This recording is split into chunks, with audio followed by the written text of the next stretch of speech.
Nossa, caramba, Mas ela conseguiu peraí, vários eu não dois sou meses. advogado, mas você tá casado com a pessoa. Ela era corretora certo? de imóveis?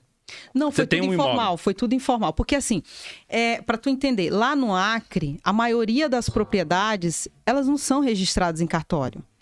São aqueles documentos de gaveta, sabe? Sei, Aqueles sei. É antigos. ITR lá ou é IPTU? Contrato de compra e venda, né? Nem rural? não pagam nem IPTU. Por exemplo, lá era numa zona onde não tinha água encanada, não tinha, sabe?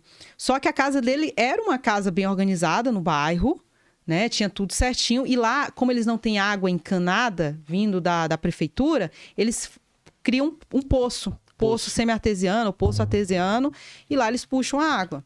Mas o que eu ia perguntar assim era, que- tipo assim, como que alguém vende uma propriedade, tipo, se teoricamente foi do casal, do matrimônio, sem a outra parte estar ciente, sem assinar e tudo mais. Vende.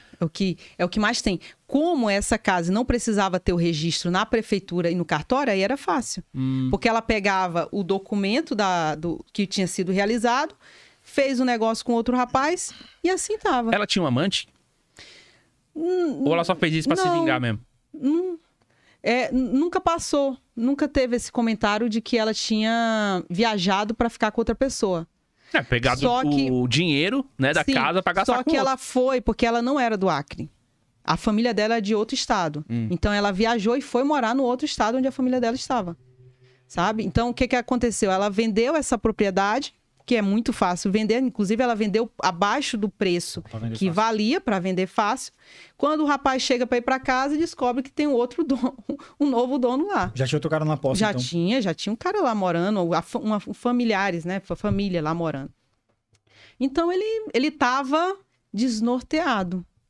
Quando ele chegou no meu escritório, era um homem que ele estava encontrando alguém para descarregar raiva. E ele acabou descarregando na minha pessoa.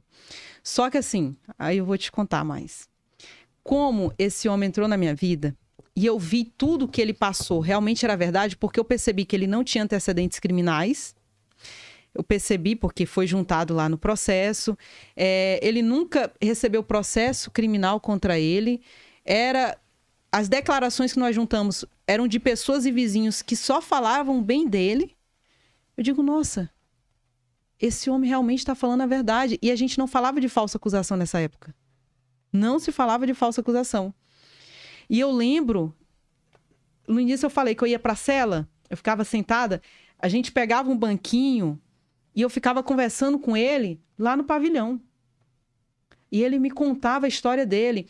E olha só, eu nunca fui desrespeitada por nenhum preso.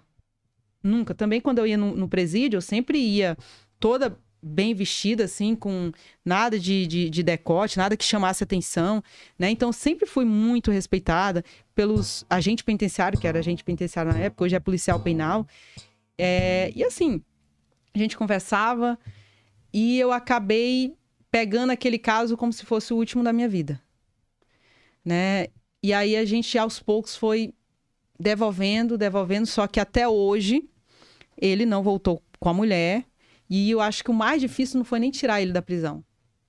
Foi resgatar os filhos de volta. O patrimônio ele perdeu também? O patrimônio, assim, a gente entrou com uma ação pauliana, que a gente fala, que é para anular esse negócio jurídico e que Fraude foi contra realizado. credores, né? Porque o homem disse, não, eu paguei e tô na casa. Assim, para quem acabou de fazer o negócio, ele tá certo, ele não pagou, né? Então, ele não queria devolver o imóvel para ele. O credor tem que sair fora, né? Porque ele tem responsabilidade. Mas aí nós tínhamos que comprovar que aquilo ali foi uma simulação, Uhum. né? Que foi feito algo para poder prejudicar outra pessoa.